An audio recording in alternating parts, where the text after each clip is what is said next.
Welcome to Word on Wearside. I'm Jennifer Rafferty. And I'm Ethan Lowison Marshall. Here are your top stories for tonight. Is Brexit still playing on voters' minds? With 20 days until the general election, we'll be speaking to our reporter Cameron Welburn to examine some of the big issues. Also tonight, post-traumatic stress disorder, a condition associated with ex-military personnel, which is now starting to spread to other areas of society.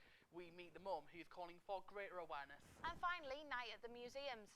Historic buildings across Newcastle and Gateshead will be opening their doors after dark as part of a late night event.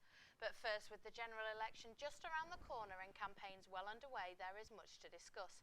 However, with Sunderland being the first constituency to vote out in the EU referendum, we wanted to know if Brexit is still playing on the mind of the voters in the upcoming election. No, none whatsoever. I think so. I think at least the Tories have a solid plan of carrying out Brexit.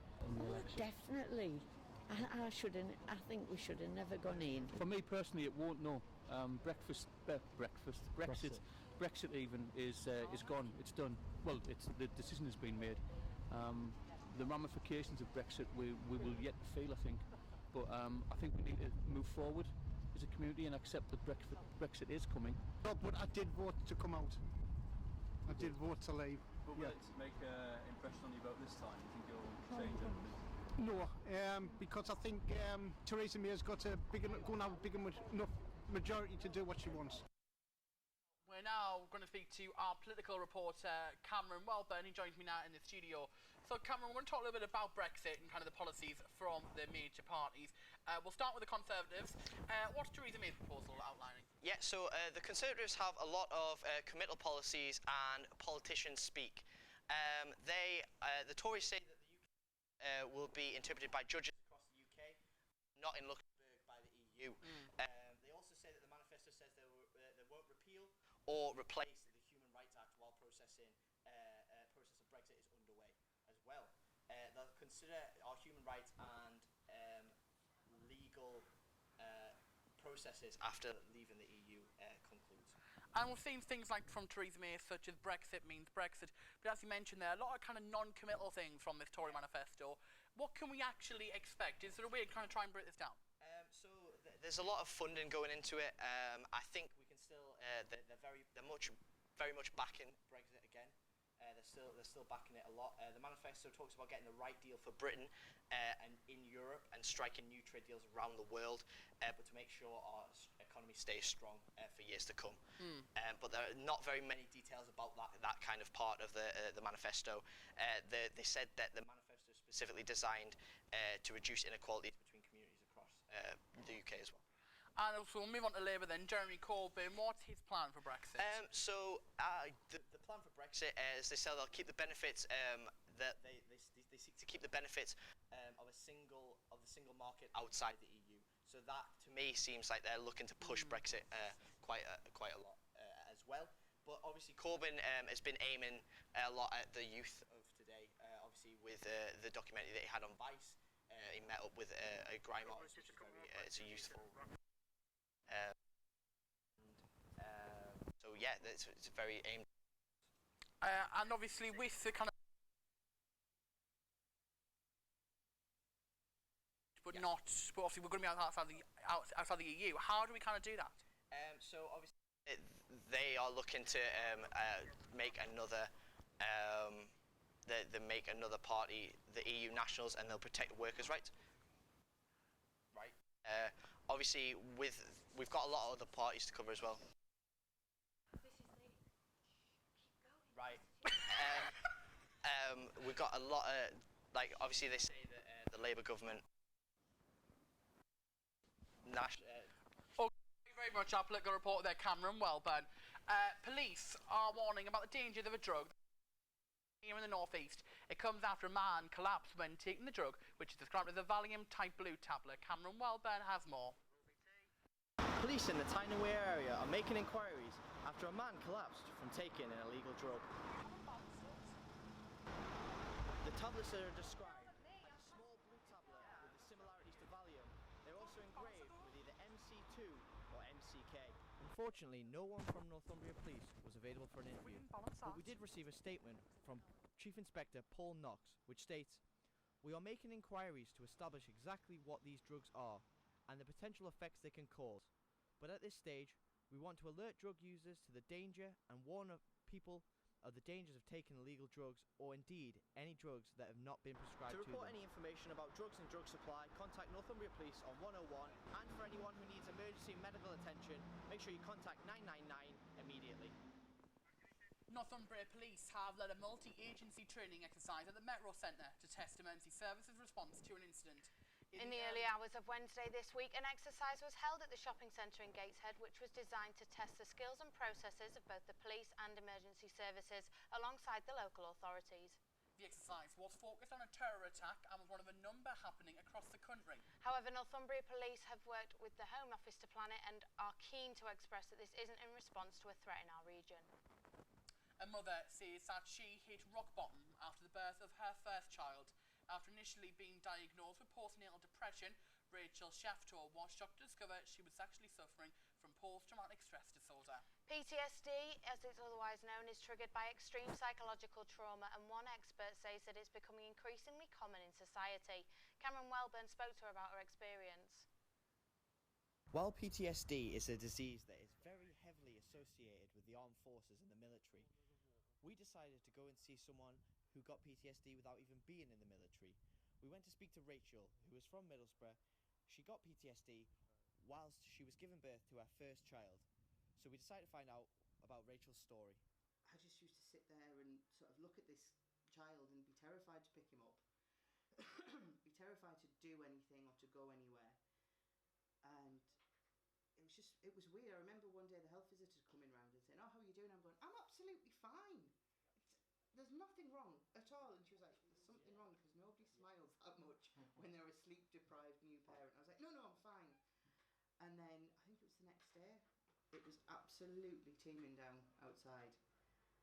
And the baby was crying and I didn't know what to do. And I just started crying myself and ended up walking 4 miles to the health centre. Gave the baby to my health visitor and said, I can't cope with this. I don't know what to do with it. And she sent me to the doctors, and at first I was misdiagnosed with postnatal depression. The doctors were aware that I'd had problems before, but I'd moved house and I was with a new doctor who was ex-military. And I went in to see him and I said, "Oh, you know, I'm having these problems," and I explained everything, and he went, you haven't got postnatal depression." I was like, "Of course I've got postnatal depression. This is exactly what happened last time. I'm having panic attacks. I can't sleep. I'm nervous all the time. I can't talk to people. I had various tics that started when I was getting a panic attack. I developed tinnitus. I could constantly hear the beeping of the monitors and everything." And he went, "It's not postnatal depression, it's PTSD." I've been Cameron Welburn, reporting from the Middlesbrough Deaf Centre for Word on Wearside. County Durham lad Bradley Lowry will take up with his best mate Jermaine Defoe tonight to celebrate his 6th birthday. The terminally ill Sunderland fan was in hospital on his birthday, which was on Wednesday of this week. But a big bash has been planned for this evening in his home village of Blackhall in County Durham. Sunderland striker Defoe has carried out Bradley onto the pitch when he's been a mascot and will be at the party alongside 250 well-wishers in the marquee. Bradley is currently fighting a second bout of neuroblastoma cancer. South Shields are heading to Wembley tomorrow ahead of the FA Vars final. The North East team have reached the final after winning their last match against Coleshill Town 4-0. Now the team will head down to London to play the final at Wembley Stadium against Cleethorpes Town. Our reporter Jack Skinner took a trip down to South Shields Football Club to find out their feelings about the build-up and what they could be their biggest game to date. I'm here at the stand at South Shields Ground, Marius Park, where the hype is definitely building ahead of Sunday's game, where they will step onto the ground of Wembley. I managed to have the chance to speak to Michael Orr, the managing director, to ask him a couple of questions. It's been quite a fantastic journey that we've been through this season, culminating in a trip to Wembley.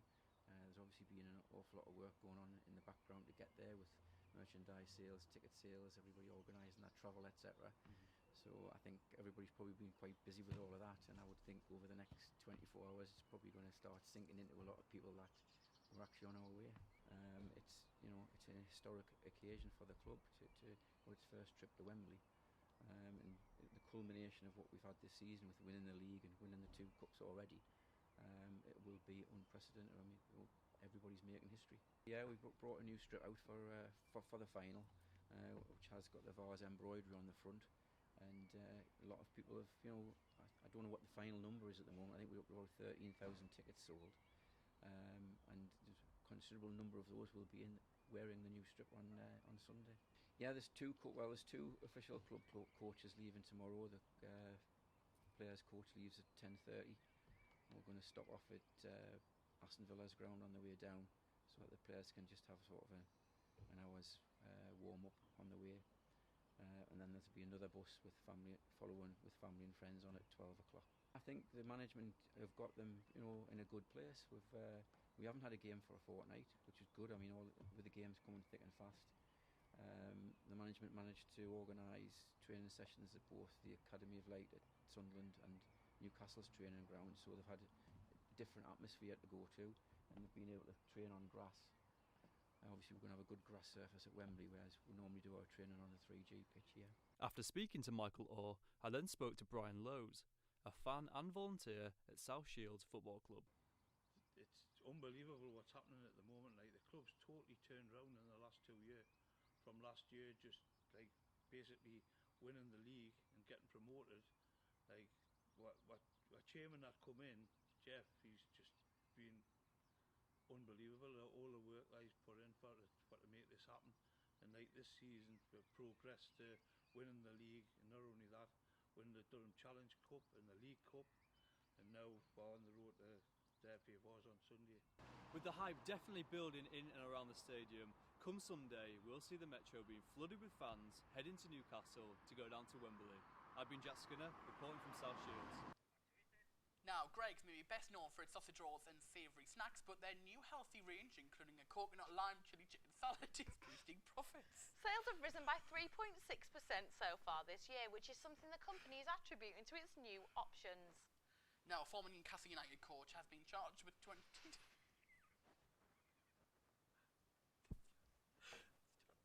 Sorry about that.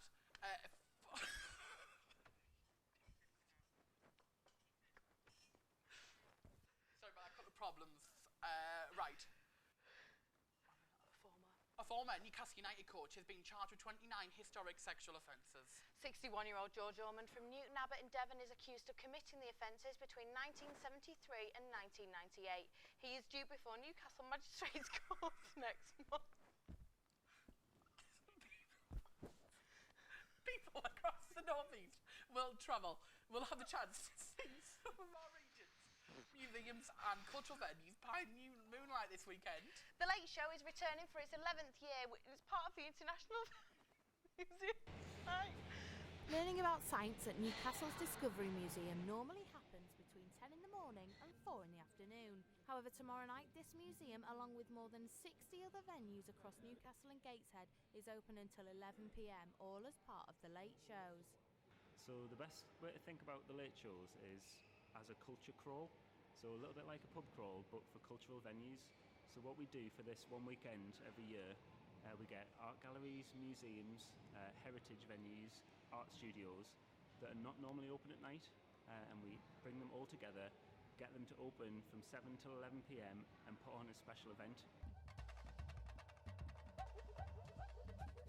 Rehearsals are also underway at Dance City Studios, where you can go just to watch or join in. I think with the night time, there's kind of an economy. People go to pubs and clubs. There's people out there, and we wanted to kind of give people a chance to experience something different.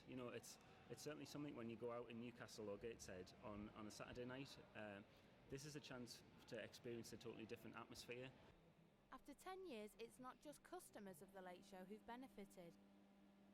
I think Newcastle and Gateshead and the North East in general is kind of well known as a centre of cultural activity. The Late Shows is not a new thing. We've been doing it for about 10 years, and it's something that people really look forward to as a special event in the cultural calendar. They even scooped a prestigious award last week. See what all the fuss is about for one night only. Apologies for that before. That was Word on Wearside for the day. Please enjoy the rest of your evening and your weekend. I've been Jennifer Rafferty. I've been Ethan Lawson Marshall. Have a great weekend. We are in